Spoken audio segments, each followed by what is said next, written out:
another joke that we thought would be funny. What would be really funny is that when they introduced Joe, because we went on before Joe, we said, when Joe comes out and they say, and here he is, the creator of Babylon 5, just don't applaud at all, and don't laugh at any of his jokes. So we thought that would be funny. And so when Joe's time came, we ran out to the audience, Andreas and I, and watched this, and you know what? It was really funny. It was great. They said, and here he is, the creator of Babylon 5, Joe Michael Straczynski. He came out and he was perfectly quiet. And it was great to see Joe with a lot of flop swag. I had plenty, but it was great to see him stand there and he said, hi, I'm the creator of Babylon 5. Nothing. I'm the writer, I'm Joe Michael Straczynski. Nothing.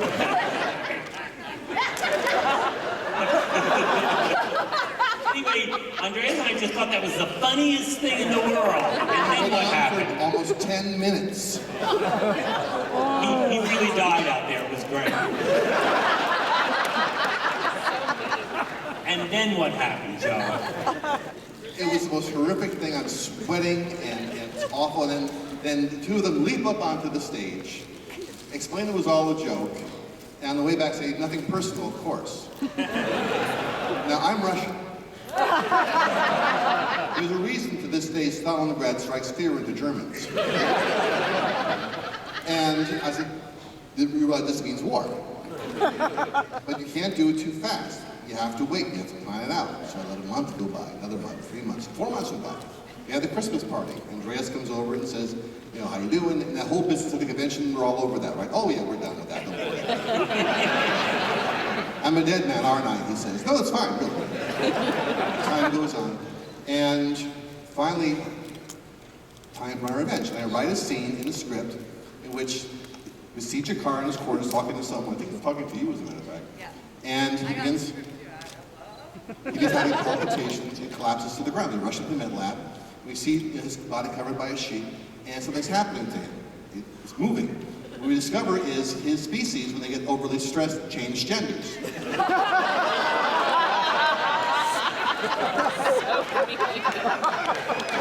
Cut away. Come back, Jakar's gone. Cut to Londo's quarters. He wakes up in the middle of the night, and there is Jakar, saying to him, in female form, saying, as a male, I can never forgive you.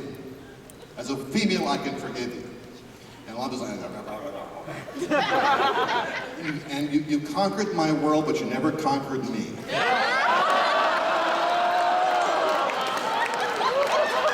And lays a kiss on Londo, who thinks, wait, this ain't bad. Because Londo will fuck a hole in the ground. It doesn't matter. Cut away. Come back, they're in bed in the afterglow. And they're saying, you know, I'm saying, sorry I was all sick, it wasn't okay, sorry, I'm sorry, it was fine, don't worry about it. How tired are you? Not that tired. So on a Monday, the script goes out. First thing I say, I walk onto the set, and there's a cast member, female cast member coming toward me saying, you know, I want to thank you for that script. I have friends who are transgenders, no one understands them. Really sincere, almost in tears. And the first person to show up is Jerry, who said he happened to be in the area. Jerry, describe the area. Maybe a couple hours away. No, what's around the stages? There's an orange bang factory. Yeah, the Orange Bank Factory. A gravel pit. Gravel pit. Junkyard. The junkyard. And, There's no around to be there. There's a nice taqueria. It's just in the neighborhood. He says, I read the script, it's a great gag. And I said, it's not a gag, we're shooting it. You know the Warner Brothers cartoons where it goes, boop, and it's like a thing of dust in their shape if they're gone? It was Jerry. Had to see it. Peter comes by later. Joe, I got the script. He said, yeah, I got the script. I said, I got the script.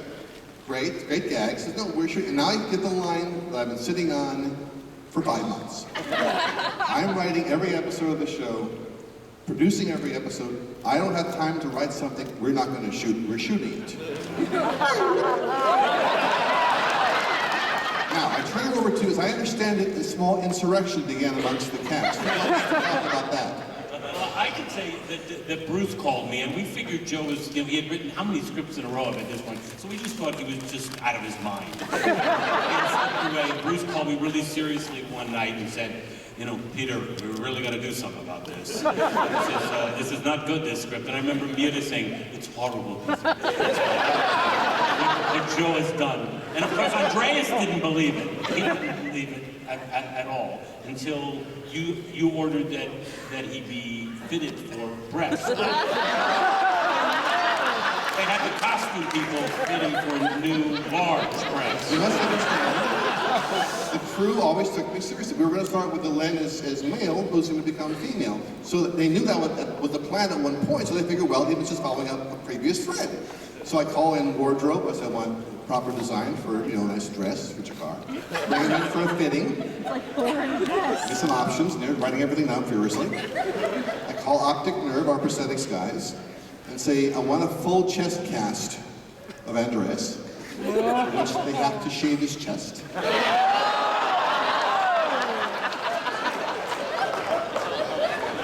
And whatever else you need to shave, just do it. Which is quite popular these days. Yes. And I kept hearing insurrection rumors came back from the cast. I let go for 5 days. On Friday, I put out the proper script. And I come back and say, see that same production woman coming toward me. I feel so betrayed. And I never hear from Andreas this entire time until the following Monday. I'm walking across the parking lot where we had our food every day.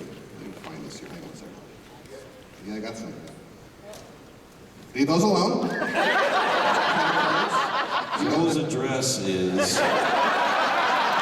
Happened the last time with you and credit cards. It didn't work out well for anyone. It's a nice picture, Joe. Do you have one of you?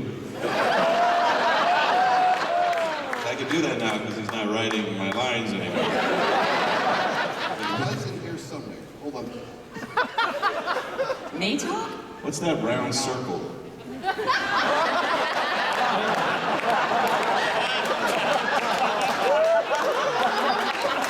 Probably expired. I used to carry That's too easy, wasn't I it? carried this up for years. I can't find it now. It says a little tiny newspaper clipping, my picture on it, where it says 5 years or nothing, they quote me saying. And Andreas says, I've carried this for 4 years, you can have it now. He hands it to me and walks away. I realized I have no idea what the hell that meant. And I still don't, which was his winning the argument. And this coming from the guy that never said a word to me for about 3 years. We just pass each other while he was smoking, and I'd say, I'd wave, and he'd just nod. So I invite him to my 30th birthday, and what does he give me as a gift? Edible under. Licorice underwear. Was it good? You're gonna have to ask him.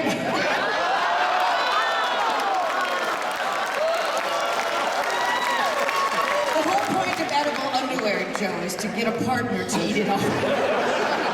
Since he was first in line, you're saying. It was a long line. Let's not go there, folks. Remember, Julie Caitlin Brown's son is in the audience. She has enough to explain to him. Trouble. There he is, right in the front row. Max, just shut your ears, will you? He likes Adventure Time. Yeah. I'd say that was such a good question. We should give him a crack at another one, huh? Okay. Yeah. Really good, solid, Really good. smart question. No pressure. We're all looking at you. Your questions are better. Go. No. We're giving you a chance to redeem yourself. You shouldn't blame me. Blame them. They're their questions. Oh, look at that! She turned on God, me. you could be an actress.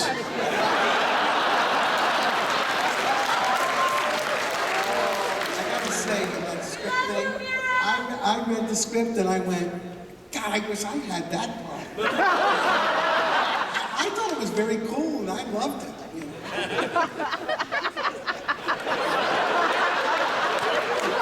He didn't have to kiss Andreas. Yes, of course he loved his But you did. When we did the Blackpool convention, you and Andreas acted that scene out, and you did smooch. Yep. And there were tongues involved. And what of it, Joe? You know you liked it. Nothing, Peter, nothing. The guy could really kiss, what can I say? Agreed. Andreas was Jakar. Yes. Yeah. The Northridge earthquake hit in, what was it, 1994? I think it was something like that. Yes. 1994? Yeah, when they left Total me- devastation. He lived in Northridge, almost at the epicenter. His house had cracks in the floor. He had stone floors. His house had cracks in the walls. His windows were cracked. The doors wouldn't close just exactly right. Some of the cabinets in the kitchen were a little askew. He got the settlement money from the insurance company, and he put it in the bank. And he lived with cracks in the floor, cracks in the walls, and cracks in the windows. And so who cares if the cabinets don't close right? He was perfectly happy as things were. And he was that guy. He was Jakar, or Jakar was him. And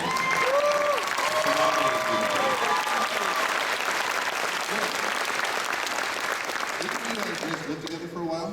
Andreas and I did live together for a while. Yeah. He used to tell me a story like walking in and seeing you watching sports in your underwear and just being awful. Yeah, when you chain smoking watching sports. It's a great game. I'll tell you a quick story about Andreas. Cheapest son of a bitch on the planet. He used to put himself on an allowance. It was $60 a week. That was food, that was gas, that was cigarettes. Most of it was cigarettes and coffee. And if he didn't make it, he didn't spend more money. He would craft service or whatever he had to do to get by. He was the cheapest son of a bitch on the planet. And he had a lot of money. Not because of what they paid him. But when I moved in, he didn't have anything in the cupboards. He was like old Mother Hubbard. So I went to Ralph's and I bought like, I don't know, $500 or $600 worth of groceries, filled the refrigerator, filled all the cabinets. He comes home from the set, like, honey, I'm home. And he goes in the kitchen and every drawer, everything opens up, there's food. And he's like, where'd this food come from? I go, the food fairy. And he's like, wow, it's a fucking pretty. He was like, oh, so what are we having for dinner? And he used to write down on his diary everything I made for dinner. And then he would like critique it. Like a spreadsheet. So I'm on the set, we're shooting a scene, he's not on the set that day, and they say, Jerry, Andy Kay needs to talk to you right away. All right, so we finish the scene, I pick up the phone, I go, what's up? He goes, you get the ham? I go, what? He goes, you went to Ralph's, right? I go, yeah. He goes, well, if you spent more than like $50, they gave you a free ham. And I go, it's $500 worth of fucking groceries in the house. You worried about fucking ham? He goes, they give you a free ham. I want the free ham. You didn't buy the food. I bought the food. I'm not worried about the ham. Don't be worried about the ham. So I come home from the set. He goes, you got the receipt? Kid you not. I don't have the receipt. He goes, how'd you pay? Cash? No. Credit card. Because you gonna get the statement? I go, yeah. He goes, I'm gonna get that ham. He goes down to Ralph's and he talks to the manager at Ralph's. And he says to the guy, and he has, he says to the guy, why would I lie to you about a ham? And he goes through this whole big story, and finally he comes back, he's all in a huff, he goes, I'm never shopping at Ralph's again, son of a bitch, blah, blah, blah. And he goes, you sure you don't have the receipt? I go, I don't have the receipt. I go to the set the next day, he's not shooting, must have been mad at him. And I come home from the set, his car's in the garage, I walk in the house, yo, Andy, nothing. Living room, Andy, nothing. Nothing, walk through the house, what the fuck is it? I open the side door off the kitchen. He's got the entire trash can emptied out on the ground. He's sitting on a step with his hands with coffee grounds on them, going through the trash, trying to find the receipt. Kid you not. He looks at me and he says, if you ever tell anybody this story, it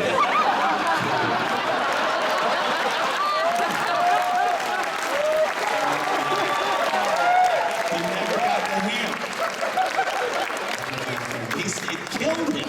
And it was a $5.99 piece of garbage butt-ass ham.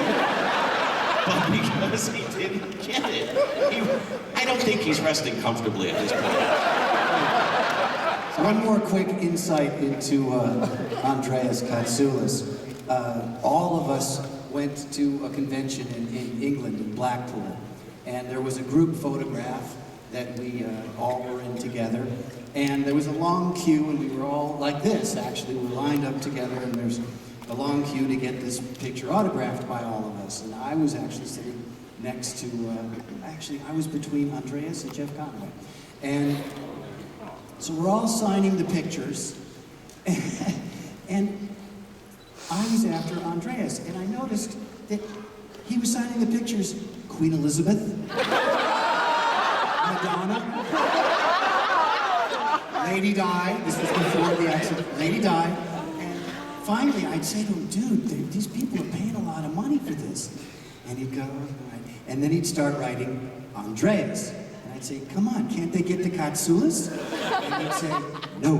And then in every 20, he might give you Andy Kay.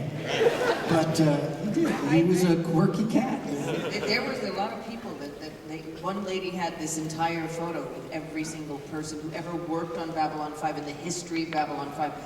Giant photo, and he actually wrote Madonna on it. She was devastated. She was in tears. She was crying. I said, no, you can get it off with acetone. Nail polish remover. You can just take it off. She was devastated. He was just a quirky guy. Good blues singer, though. Yeah.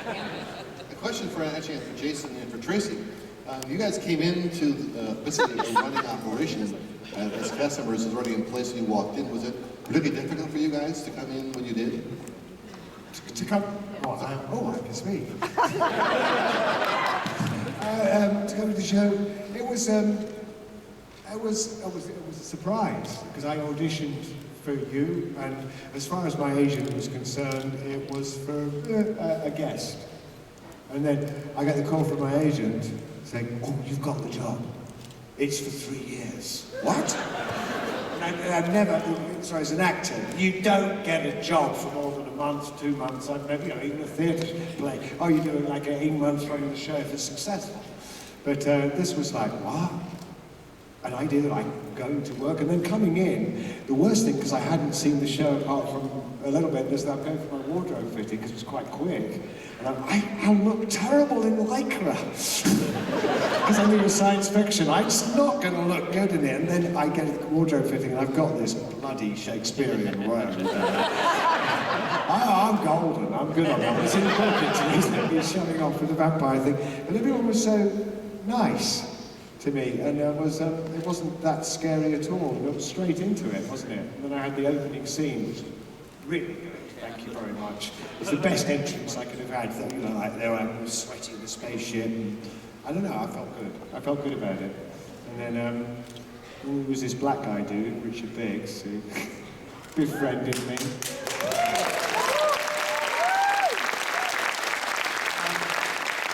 One of the best of people, so I miss him greatly, and a lovely man, great actor. That's all I say. So I really was happy. I was, yes, I whined because I was still insecure, and I thought, when am I going to get a chair? Everybody had a chair, but I didn't have a chair. With your name on it, you know, that kind of crap, that, hey. Well, when we knew you wanted it, we couldn't give it to you after that. I worked out the general dynamic of the show later on. I want never gets.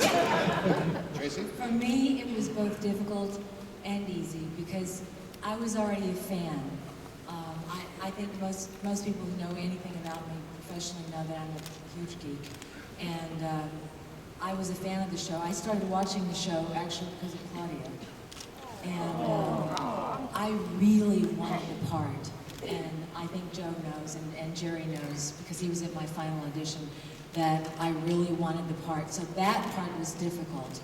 And Joe told Jerry on my final audition he said, you know what, she's just, and correct me if I'm wrong, Joe, but I think you told Jerry, this is what I'm told, she's just too, see if you can get to her, you know? Yeah, push her. Get her in her face, say the lines wrong, mess with her, step on her, do whatever you have to do to shake her, because we got to make sure that she's got the stuff. And Jerry said something to me like, I think you need to get some decaf. And I said, I think you need to kiss my Texas ass.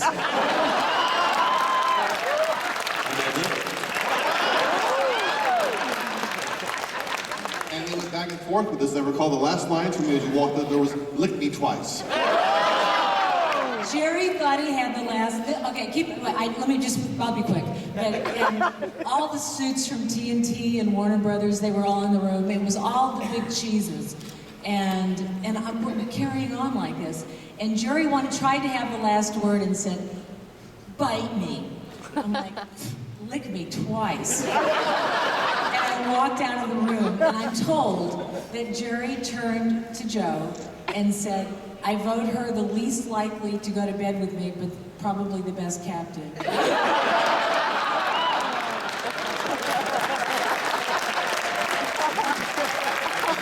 was right on both counts. Still time. Of that group, I mean, come on, Catherine Oxenberg? Okay, sorry. But, yeah. While I have Jason's attention, which is hard to do in the best of days, I want to resolve something between you and Bill that came up at the dinner the other day. So, we have a difference of opinion of how this all went down. Bill. I have the truth. Well, no. You got your version. I was in my office and Bill came by, and I said, we know that Jason was very insecure about not having a chair. So I said to Bill, just like for a minute or two, wind him up that his character is going to get killed off. So, take it. I said like 5 minutes. So we didn't clarify a time. So we're going to have a snack over at the lunch table, and I walk up to Jason and I say, hey Jason, I'm sorry about Marcus. And he goes, what do you mean? And I said, I read the next script. He said, what are you talking about? And I said, hey, nothing lasts forever, buddy. And he says, what exactly are you saying? I just bought a car.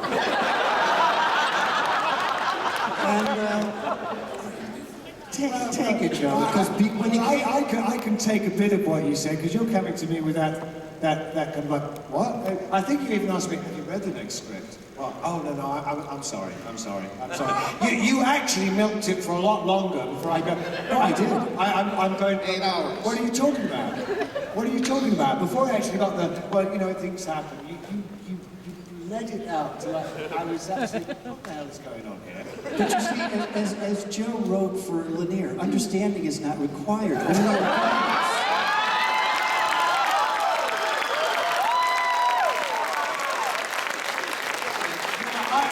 I chose not to react for a while. Didn't I? As I said, also Claudia at one point jumped in. Did you not?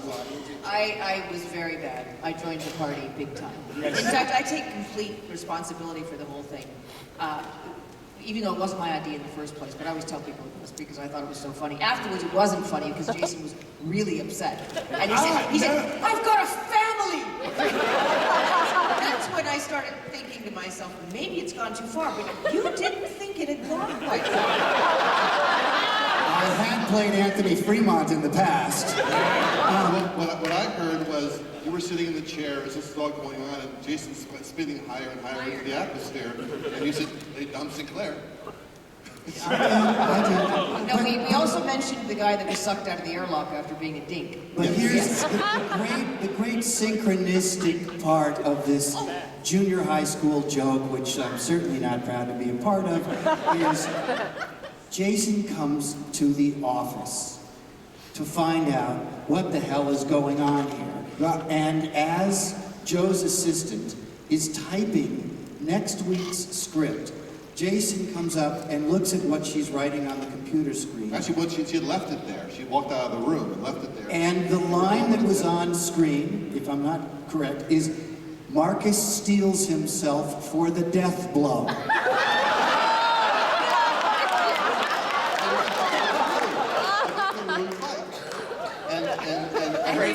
I think we better be careful because Jason's melting down now. No, I'm not melting down. I want to say that my experience of it, because I was on the end of it, was that I get the script, and we eventually get the script. I thought I was still, when I went to see the script supervisor or look at it, and it wasn't clear, but I'd seen that much. And then I get the script delivered, and I'm reading the script, and get the whole script.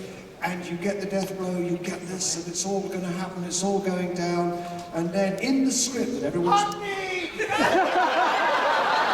In the script that's been written, it says at the end of that scene that Marcus opens one eye, I believe, or something. You can relax now, Jason.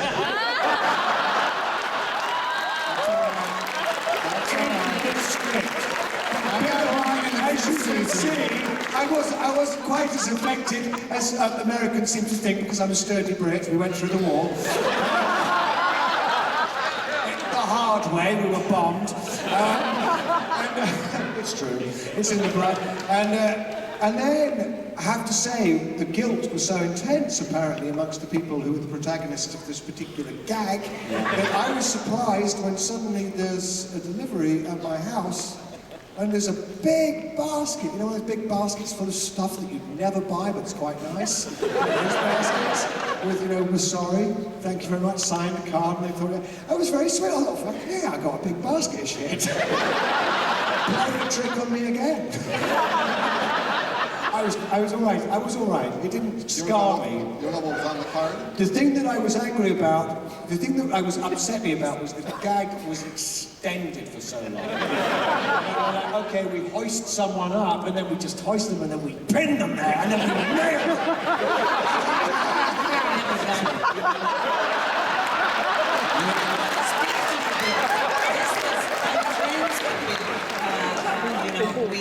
But I didn't want to speak. I mean, I despised it. I mean, I was so incredibly... I heard it was you who motivated me. It was me. I don't understand those things. I just don't. What's the enjoyment of playing with somebody and playing with somebody's life? I don't get it. Sorry, I don't get it. She made me feel worse than slime.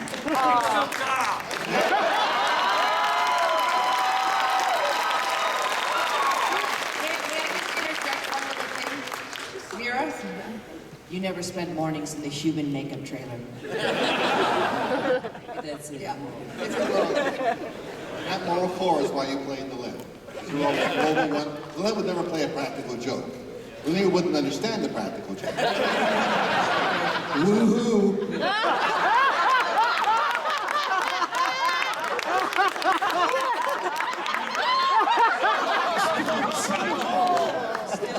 It's only been 20 years.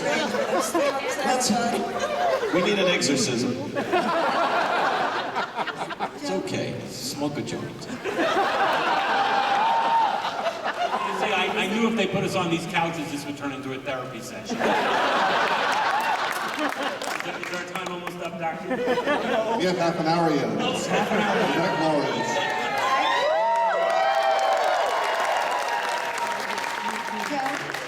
I know you already did this in another panel, but is there anything you'd like to say about those cast and crew members who went beyond the rim? Oh man, I don't want to, that's a long frame to recap. I wouldn't want to do that here. All I can say is we've had the unfortunate luck to lose a number of people who were very close to us. Particularly, you know, the four main ones speak to my mind, you know, Jeff and Rick and Andreas and Michael. And the core of what I said yesterday and ultimately came down to was just how much you guys mattered to them, how much you guys kept them going. I know that when Michael was having some really, really hard times, it was going to conventions that sustained him for a long time. Andreas loved you guys. And you and Jason, you and Rick would often perform for the fans and do workshops for the fans. No, he was my best mate. You don't make many, one of my best mates, you don't make many best mates. And then we got, we were the same age and we used to play at conventions. I don't know whether anybody saw us together, but we always, if he had an hour's stage time, because we like attention, if he had an hour's stage time and I had it, we would do 2 hours together. And it was more fun bouncing off each other and chasing each other around the building and dividing the audience and playing games and doing all kinds of crap. Rick was a wild card all the time, so it was quite fun, a lot of fun.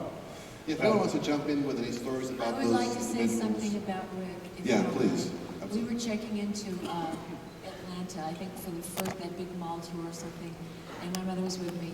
And Rick, being the gentleman that he is, said, please, you ladies go ahead of me. And my only question for the concierge, it was at night, and I said, is McDonald's walking distance? And they go, miss, it's closed.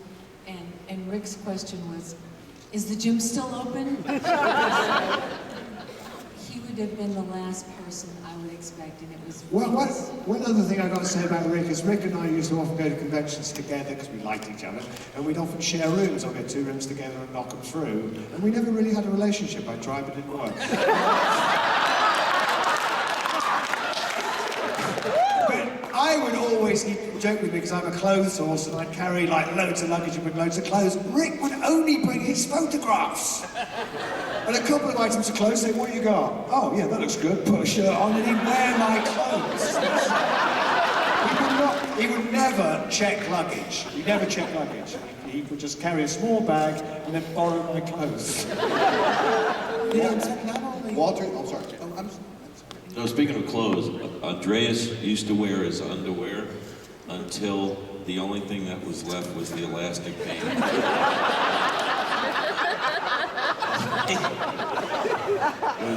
He was like, what was that? Lepofsky? What is that shirt? Band. Yeah, that's you just have a band, an elastic, just around his waist because he just didn't want to spend money. The funniest thing about these guys having the opposite side of this, because I wasn't on the show very long, but I had the opportunity to work with a lot of these actors at these events, and I've got to tell you, I saw actors get to be actors again because a lot of us came from the stage. Joe and Doug Netter were very keen on having theatrically trained, well-trained actors.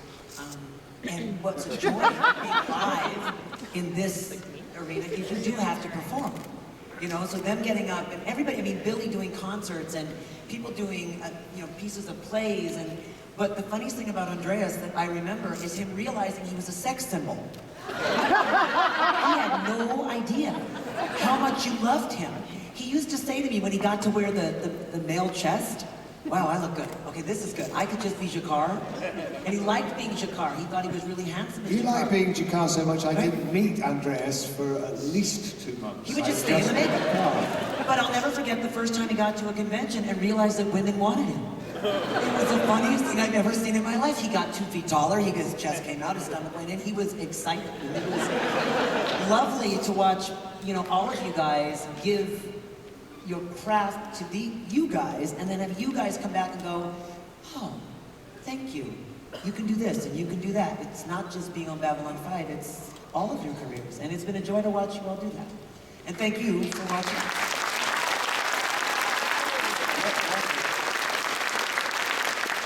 Walter, you worked with both Rick and with Michael a great deal.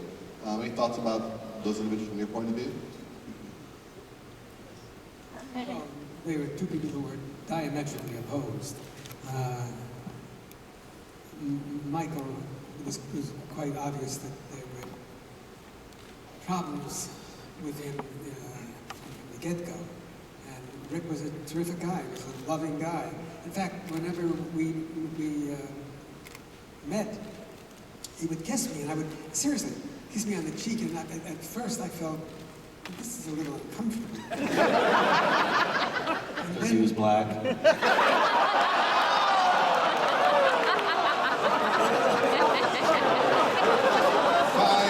years of this.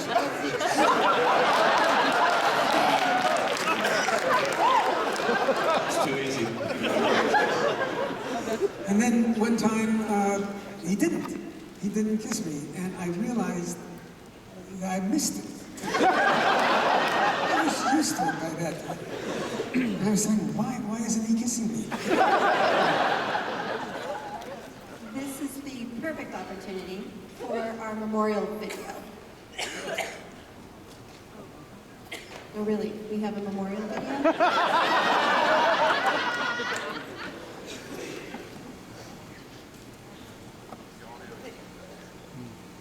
We're here today to honor our fallen comrades and their names. From the stars we came, to the stars we return.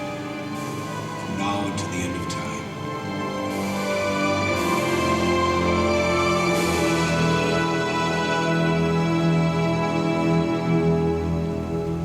I believe that when we leave a place, something goes with us, and a part of us remains. Go anywhere in the station, it's quiet. Just listen. After a while, you will hear the echoes of all our conversations, every thought and word we've exchanged. Long after we are gone, our voices will linger in these walls for as long as this place remains.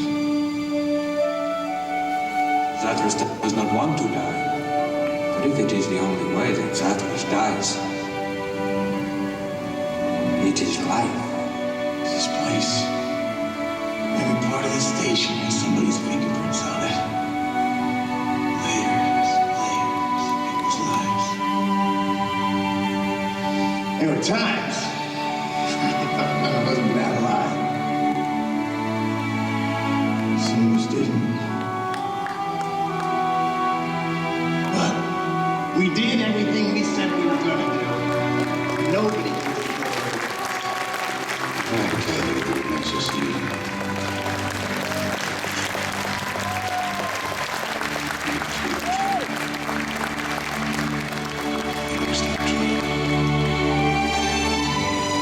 People come to doctors because they want us to be doctors. They want us to make a good or make the right sound. They want to be healed. Well, if I have to take the responsibility, then I claim the authority to. I did good. We are all the same.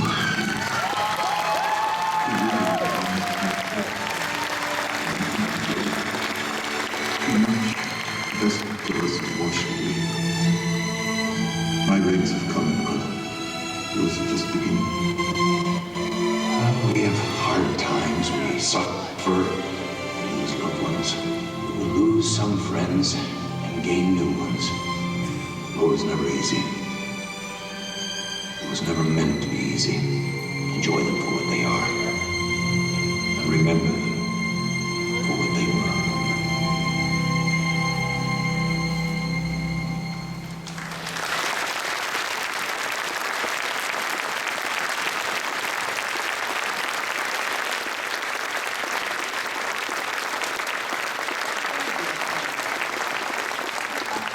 Say something about two of the people that we saw in there. One was Rick Biggs. You know, not only was he a wonderful person, sorry, but as a director, he was just a wonderful person to direct.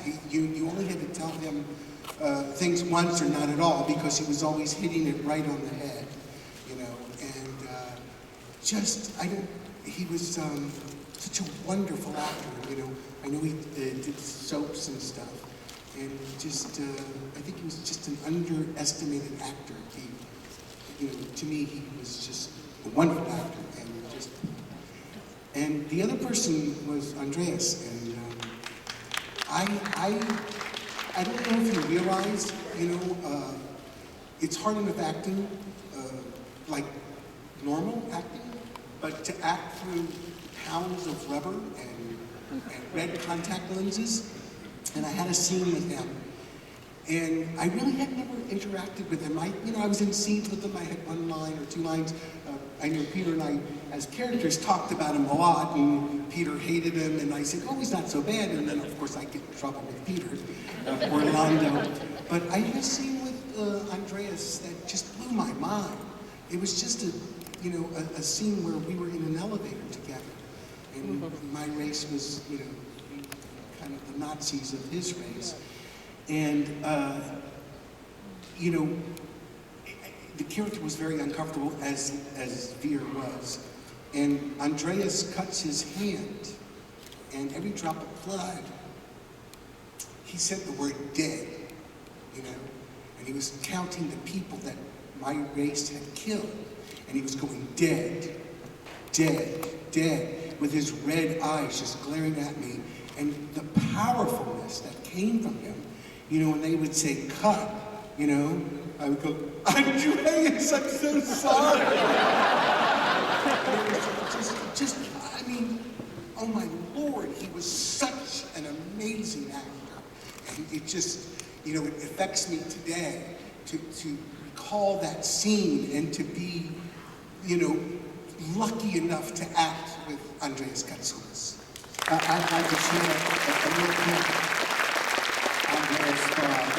It's a sad and a happy memory. When you work on a show for 5 years, there's a lot of life that goes on. My daughter Liliana was born during the 2nd season of Babylon 5, and my father passed away during the 4th season of Babylon 5. And production was very kind and generous to. I worked the day my dad died for 12 hours, which was very weird. But the following episode, there was a scene where Lanier had sacrificed himself to save Londo from death and was in a coma.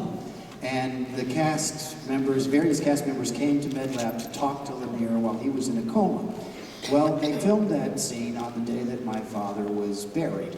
And generously, I wasn't there for that scene. I was at my father's funeral. But they made a cast of Lanier's face and put it on a dummy with the makeup and everything, and that's what lay there. Andreas was not working that day, but when the episode aired, he came to me in the makeup room, and he said, I watched the show last night, and I want to tell you, you were brilliant. And he was really serious to me. He said, to remain so still is truly a great acting job, and I wanted to tell you I was very moved by it. I didn't say anything.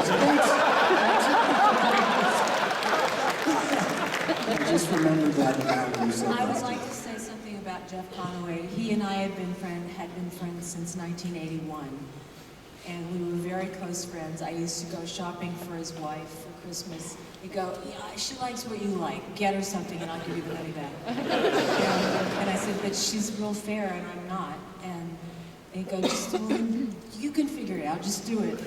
And I just want to say, and make it perfectly clear that Jeff Conaway was not the person that they portrayed on Celebrity Rehab.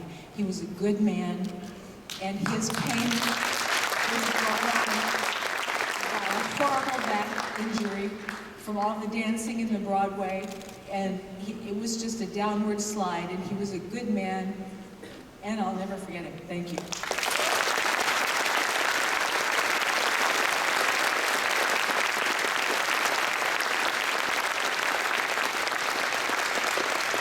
I really have to say, and truth, you made me think of this as when I think of Andreas, or I think of Jeff, or I think of any of the people who have passed, that I feel like it's really important to put all of these people in the context of their whole lives, not just the way we knew them as actors on Babylon 5. They had full lives. They had lives before they came to Babylon 5 as actors, and they were whole people.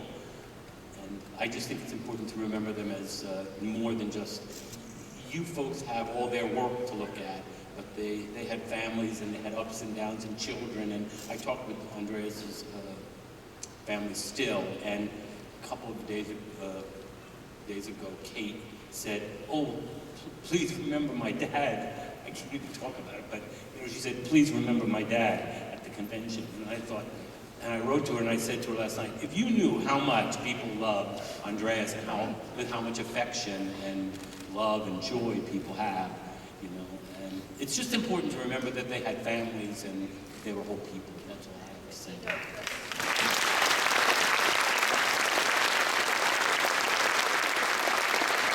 the most gracious things that you guys have done is to keep all of these people's memories alive.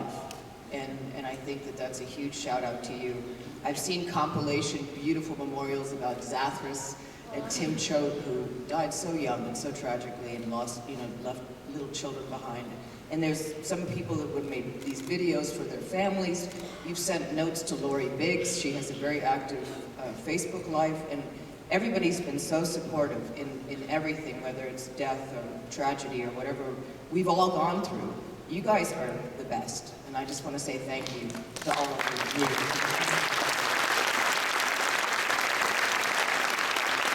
I've probably lived with more cast members than anyone.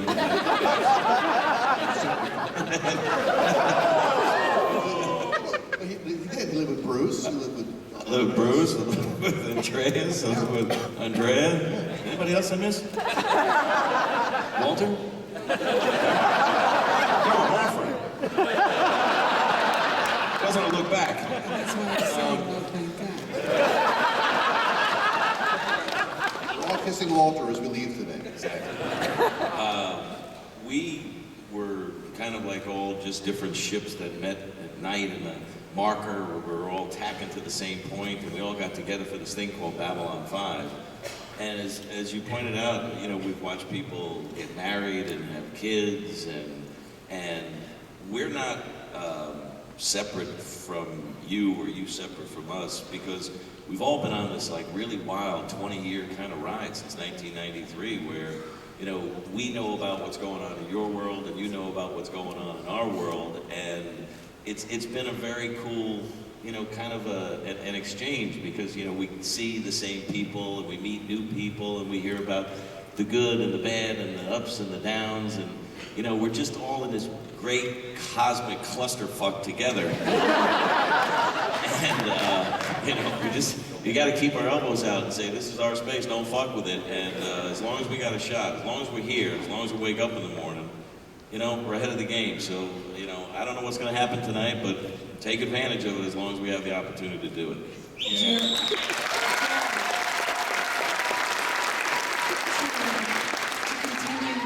In your vibe of lighting the mood a bit,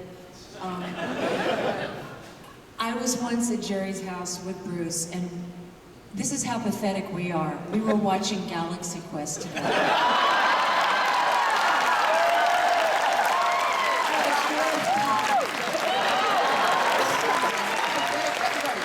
I know. And another time I was singing it, well, no, first, Jerry, I can tell you why Jerry's had so many roommates. He's OCD neat. And because he knew I was from Texas and I drank iced tea, he had made me very sweetly, some big pitcher of iced tea to have during Galaxy Quest. And I got up to go to the ladies' room, and when I came back, my tea, my everything was cleaned up. I said, I was gonna have some more tea, where is it? He goes, I already washed it and put it away. Dude.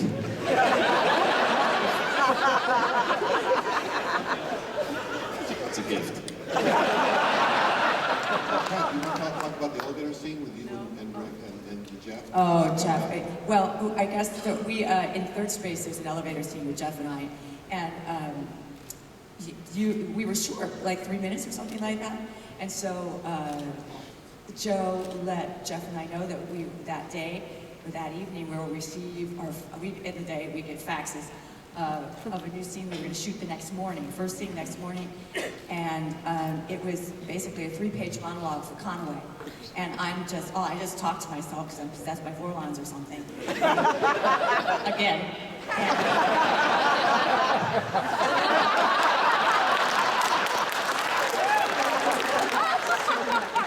And Jeff showed up that morning. Are you bruised? He showed up that morning and did the scene word perfect, 3 pages, single spaced, and he got an applause from the crew. He was word perfect. He was amazing, and that's the kind of performer Jeff was. He was just, just amazing, amazing. And we had to do it a couple different times with different names. It was perfect every time. We probably shot that entire scene in a half an hour. We were in and out. I mean, it was incredible. There was a lot of weird stuff that went on behind the scenes that no one will ever really know. Including the weird B5 synchronicities that went on for quite a while. Where I wrote a scene where the voice of the Resistance is speaking from Babylon 5 and he said we don't have power to broadcast. Do you remember what happened in that scene? We lost power at the stages. And we had to bring in a generator. We didn't have power to make that scene about not having power. I wrote a script, again with Claudia, where she says in the episode about the Drazi, I have a great relationship. It's like talking to my left foot, and I have a good relationship with my left foot. What happened the day before we shot that scene? I broke my left foot. Daniel Day-Lewis has nothing on you. Daniel Day-Lewis My has left only foot. 3 Academy Awards on me. No, the funniest thing was you know, I was so in pain, and I was so Ivanova when I went to the doctor, because I was like, I gotta work tomorrow. Pop it back in the socket, stat! JMS is gonna be pissed off. He's gotta rewrite something. So, now, in the meantime, a nurse sneaks up behind me and fills me full of Demerol because I was out of control. So now I'm suddenly really happy. I get home and I'm calling Copeland, and I don't even remember who I spoke to. I was like, and I think at first he thought that maybe it was a sprain or something that we can hide. I said, no, it's like 3 bones and an ankle. It's basically crushed. What the hell were you doing, Claudia? I said, I was watching the 3 tenors. And it was the break during the 3 tenors, and I felt really happy from the 3 tenors, and I sort of was jumping around the garden. It was a garden accident. It was the most embarrassing thing, 'cause I really wanted to do something macho, like a motorcycle accident. Jerry, how did you break your shoulder again? Which one? Yeah, the one that you actually did tell them about. You know when I fell out of the bed in the hospital? Oh, during the show, I broke my arm. Yeah, and that's another synchronicity too, because as I recall, there was several dreams. Yeah. And you fell, or something walked over you and you broke your arm. Yeah. So the next episode, the script's written ahead of time, and there's a new line that you have as a character talking to someone, would you break your arm or something? And he came into my office to complain, thinking I was making fun of his broken arm. But they read the date on the script. It was like a week beforehand that I wrote this. It's your fault. Yeah. Your fault. I was talking to Bruce back when we were still making the show about this, and I said, well, you're in luck, Bruce. I cut out the scene where Sheridan has his dick cut off accidentally. He paled. He went dead white. It was wonderful. We were shooting a stunt, and it kind of went bad, and I ended up busting my arm, and then I'm laying on the ground, and I'm sweating, and I didn't know if I was going to puke or shit my pants, or both. And the director says to me, he says, you okay? I go, I'm not this good an actor. I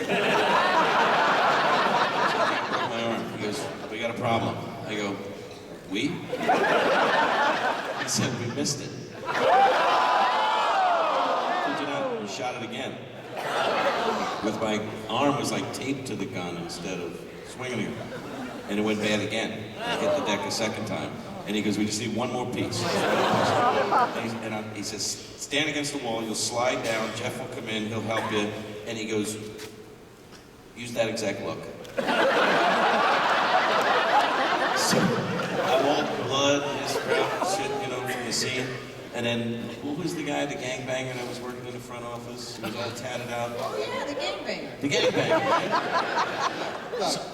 So Doug Netter. He'd bang anybody. So this gangbanger, he drives me to the emergency room at the Cedar Sinai Hotel in a 4-door Mercedes. He's all tatted out. It's like a gangbanger. And we pull up, and in the hospitals in LA, if the gangbangers don't kill each other, they go to the hospital to finish the job. So there's cops there. So I get out of the car in the passenger side, busted arm, busted wrist, writhing in pain, but I have all my battle fatigues blood all over me from the scene. Fake blood, crusted fucking ear, and he gets out of the driver's seat, and there's cops there. And the cops are like... So as I'm walking into ER, I look at a cop and I go, you carjack me, but he was kind enough to drive me to the house.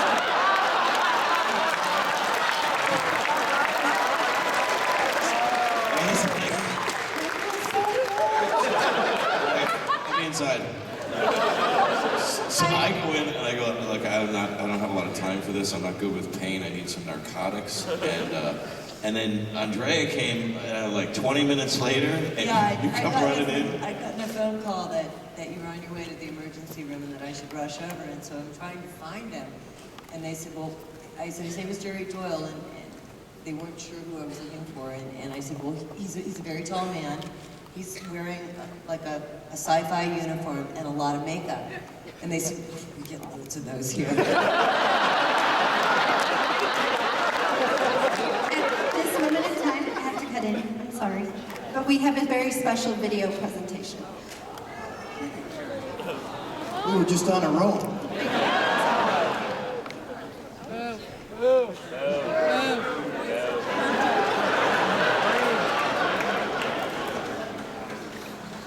Oh, Joe. Oh, wow. Oh, fuck, really? People wouldn't even believe that I ever existed. I don't think I mind that, not at all, really. It's what we all want, isn't it? To become something larger than ourselves, to enter living memory, have them talk about us when we've gone. Might as well. They talk about us enough when we're living.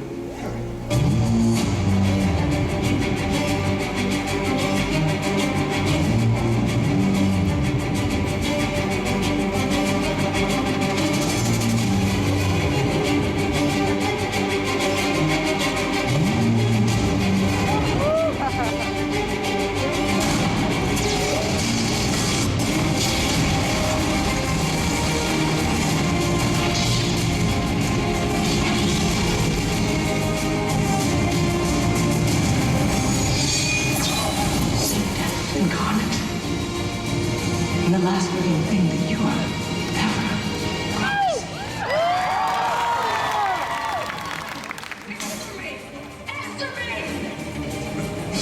You could have heard me.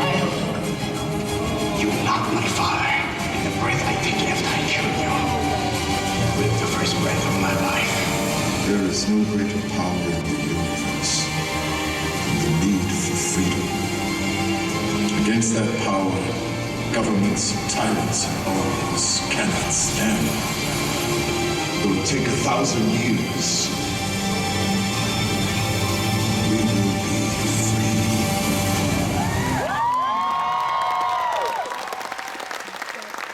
Each story's coming. You never start from it. Always finishing.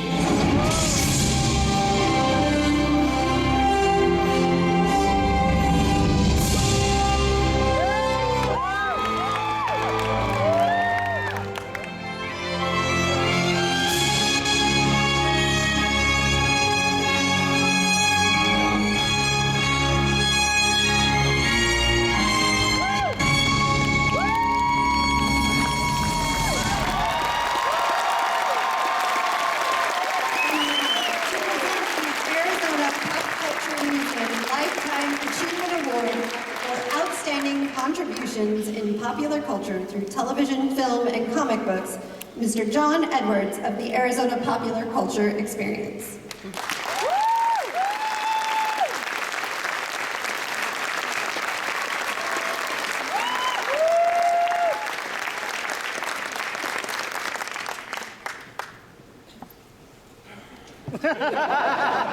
I'm sorry you had to see that. I did not know this was going to happen. Swell. Well,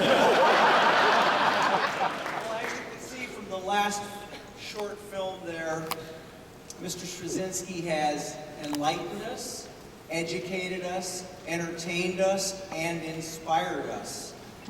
He has brought a wonderful group of people together for a long time that we've all appreciated, with a great story that continues on forever. It is my pleasure to present the Lifetime Achievement Award to J. Michael Straczynski, and we expect many more achievements.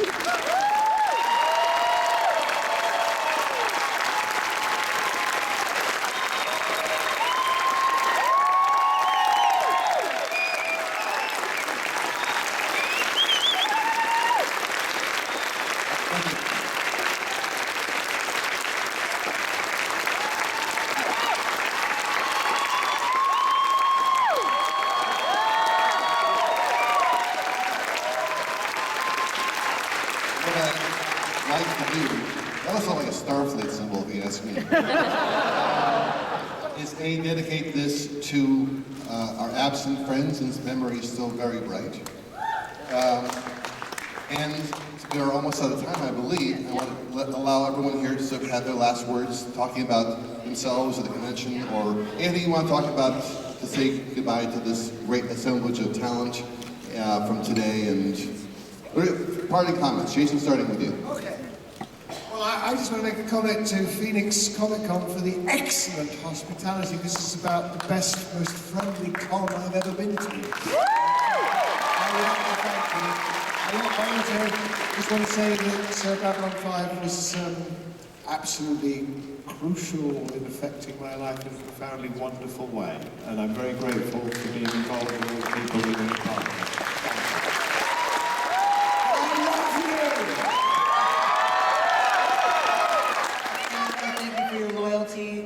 You've watched everyone's career. You've been so gracious about tuning in and watching them, blossom as talents, and supporting our music or supporting other things we're doing. And I want to thank you for that, and for putting my son through college by buying his sleeves this weekend.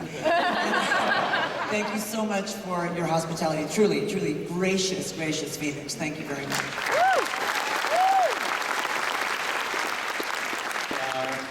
First of all, I would like to thank all of you for coming out, and again, it's a wonderful experience this weekend. I would like to thank Joe for writing an amazing character for me, and for the rest of the cast for welcoming me in the 5th season.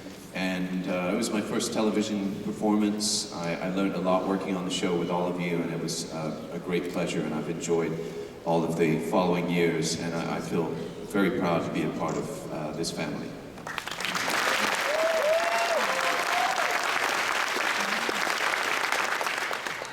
Actually, I want to give up my time to Claudia, who was in the middle of a story when she was interrupted, and we never got back to hear the rest of it. She's asleep. I didn't know what story it was. I don't think they don't care, Walter. They've heard them all so many times. Great book. It's in there. God bless you.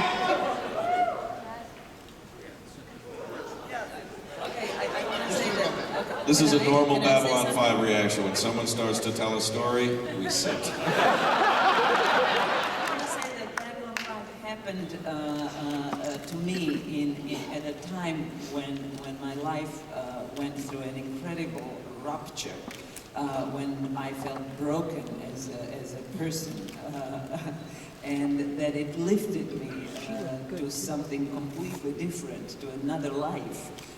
And I cannot, I don't have words to appreciate, to express my appreciation for that. So that's that. I'm incredibly grateful for the character that I got to play, and for the 5 years with these incredible people that stayed my friends. I miss Andreas every day. I miss Rick every day. Tim Choate was also my friend, a very close friend of mine. Michael O'Hare, whatever he was and however he was somehow connected with that beginning of my new life in America. I cannot get over the loss of those people.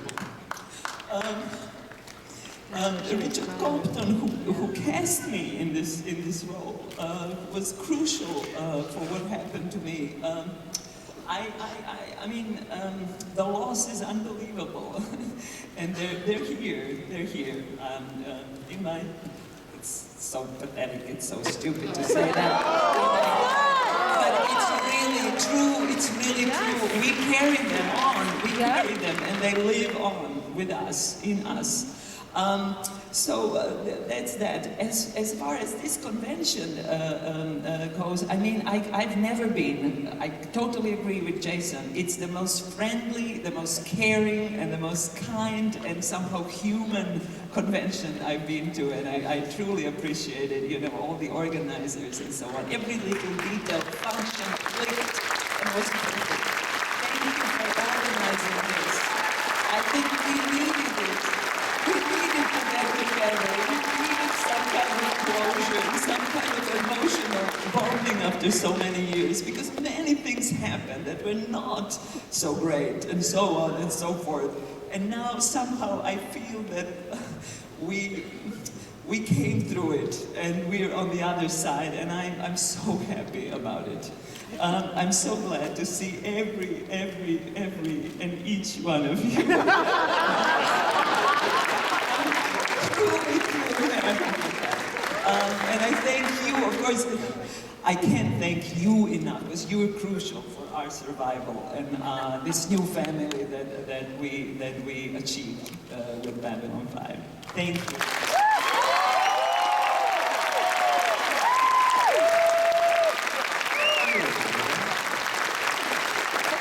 Life-changing experience, Joe. It was a lot of fun. You get a few of them every now and again. You might have heard some rumors that I was in a little coma about 3 years ago. Well, it's true. If your friends say you look like shit, go to the doctor. I was in a coma, life support, multiple organ failure, stop breathing, last rites, call the family, fly him out, he's gonna die. And I showed them. When I came out of the coma, I don't know how long it was, a week and a half, something like that. I didn't know where I was. I thought maybe I just had a couple of drinks and dozed off somewhere. And I knew I had to go to the bathroom, so I attempted to do that and ended up wiping out and broke my neck and my shoulder. And people said, wow, you had a pretty shitty year. And I said, not really, because I'm still here. And another life-changing experience. Since that day, 3 years ago, I have not missed a sunrise. And I remember your character used to do the same after John Sheridan. I'm pretty sure the sun is going to come up tomorrow. I know if it does, I'm going to be there. And my point is, we don't know when it's over. But as long as we got today, and you got a choice, why would you choose to make it a bad day?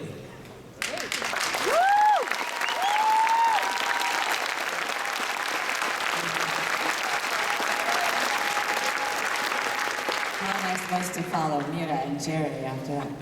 Lighten it up? Yeah, lighten it up, okay. Ditto, I'll say ditto for what you said, and thank you for saying what you said. We are very lucky to be here. We're lucky that you're here with us, and this has been very healing, Mira. I agree. I mean, I was thinking about that in a lot of ways this weekend. So thank you, and thank you for your hospitality, and thank you, Joe, for giving this to us. And I love all you guys. I mean, that. And I'm so glad you're here. Okay, and Claudia and I will be making out later.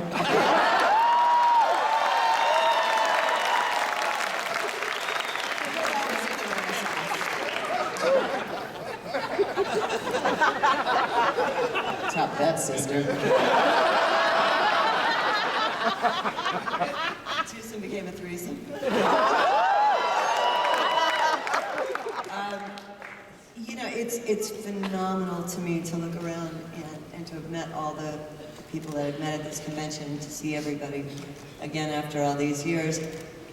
We're surrounded these days by content, bombarded with all kinds of different things that want to pull our attention. And it's really a testament to how special and amazing Babylon 5 is, that it endures through all these years, through all these decades, and that you can go back and watch it, and it's every bit as relevant, it's every bit as poignant and wonderful as it was when it was first created. And it's just, it's humbling to be a part of something this wonderful, and does truly feel like another family. So thank you so much.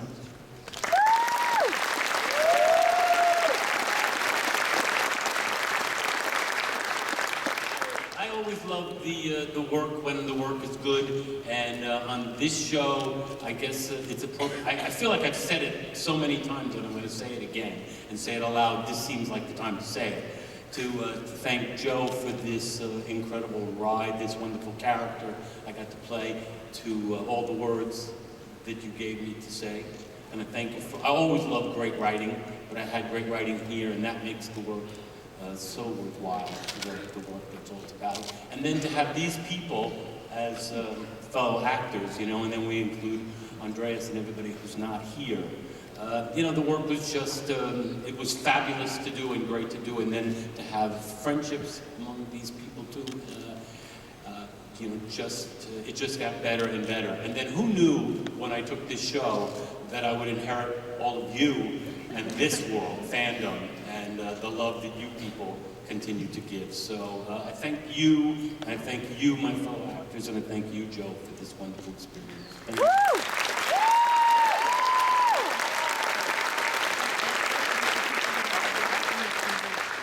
Best job ever. I mean, I used to be thrilled to come to work, and every single day, what a crew, what a cast, what dialogue, what writing, what acting, what a job. I can't think of any other role where somebody comes up to me and says, you helped me come out of the closet. I watched the show when my mother was dying in the hospital with her because that's how we bonded. These are the things people tell me. I mean, you know, your character made me strive to become the commander instead of the secretary. You know, I went to the military because of you guys. I went through the military and thought, what would Ivanova or Sheridan do? I mean, these are things that you're never going to hear from another job ever again in your life. So thank you, Joe, for writing such an amazing character. And personally, I've never ever remained friends with any people like I have on the show. I love all of you very much. Woo!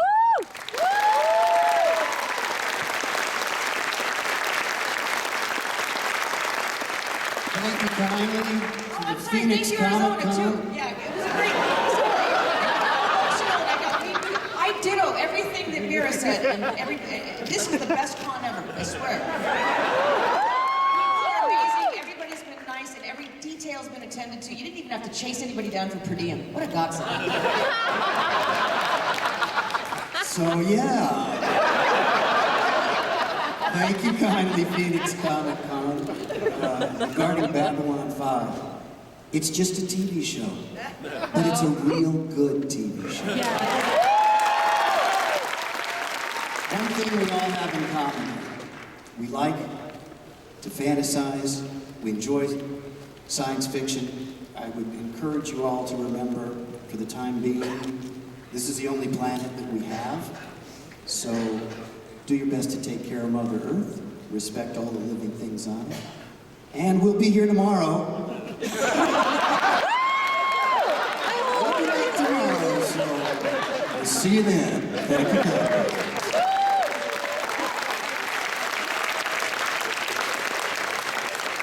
I'd like to say, as a lifelong sci-fi fan and reader of sci-fi, just because somebody plays a sexy part on TV or wears some slutty costume, I was bullied in school. I played competitive chess. I had a 3D chess like Mr. Spock, and as soon as that came out, I was like, Who's now? And so for me, getting this part it was like Disneyland squared. And although it hurt me when the fans initially didn't accept me, it's okay, I understand, because when I first watched me, I went, shit, who's that new bitch? And I went, oh, wait a minute, I gotta like her, it's me. And I think Joe did some amazing writing that again, with life paralleling art, and that the station didn't trust her, the fans didn't trust her, and gradually, I hope, people came around.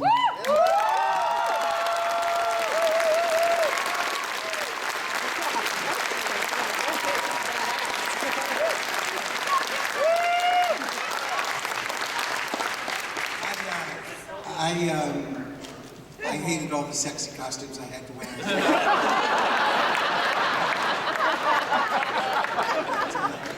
You know, I gotta say, in regards to the convention, it's, you know, top-notch, well-organized. just, I love the fans here. You guys are so, wonderful. Some fans can be slightly overbearing, but you guys were all wonderful and everything. To Joe, I gotta say, I thank you immensely for writing the words to act, but also writing wonderful episodes for me to direct. And there's something I don't even think you know. Something about Babylon 5 you don't know. You actually kind of saved my life. What happened was, I've been a diabetic for almost 50 years, and I went into kidney failure. And I had to be put on dialysis, which is really not fun. And the average life of somebody on dialysis is 7 years. And it got out somehow, and it was on the internet that Stephen first needed a kidney and everything.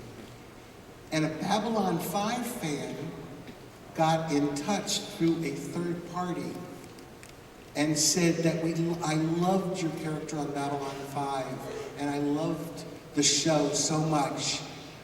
I want to give you my kidney, one of my kidneys. And to this day, I know his name is Mark. He was 39 years old. He donated one of his kidneys to me because he was a Babylon 5 fan.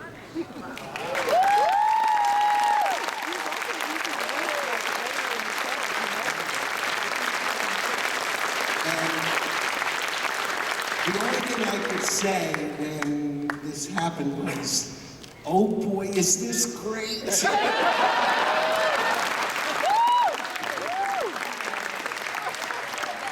We're also overbearing and alpha personalities that didn't get to do what they wanted to do, but thank you very much, you're wonderful.